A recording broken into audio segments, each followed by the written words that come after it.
भर में एहतजाज, टीएलपी का दावा, साद रिजवी को फायरिंग करके जख्मी किया गया। पीर को मुरीदके में तहरीक लब्बैक पाकिस्तान के कारकुनान और पुलिस के दरमियान पुरतशद्दुद झड़पें हुई और इस दौरान टीएलपी सरबराह साद रिजवी के बारे में मुतज़ाद इत्तलात सामने आई कि वो फायरिंग से जख्मी हुए हैं।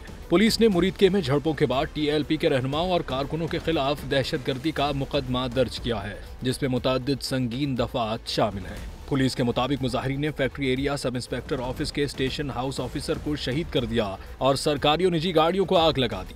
एफआईआर के मुताबिक टीएलपी कारकुनान ने एहतजाज के दौरान पुलिस पर हमला किया, कानून नाफिज करने में मज़ाहमत की और बड़े पैमाने पर फसादात किए। मुजाहिरीन का दावा है कि साद रिजवी को जख्मी हालत में ले जाया गया और बाद अज़ां वो मोटरसाइकिल पर मुंतकिल किए गए। ऐनी शाहिदीन का कहना है कि झड़प के दौरान कई कारकुनान भागकर आसपास की गलियों में चले गए और दौरान फरार कई अफराद जख्मी और हलाक हुए।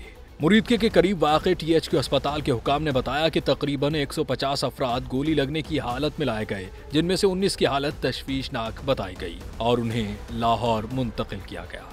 मुल्क भर के मुख्तलिफ हिस्सों में एहतजाज हुए।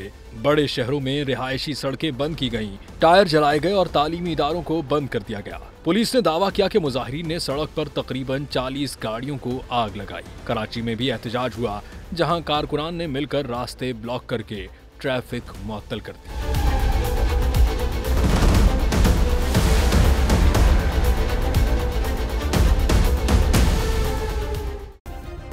सब्सक्राइब करें और बेल दबाएं ताकि कोई खबर रह न जाए।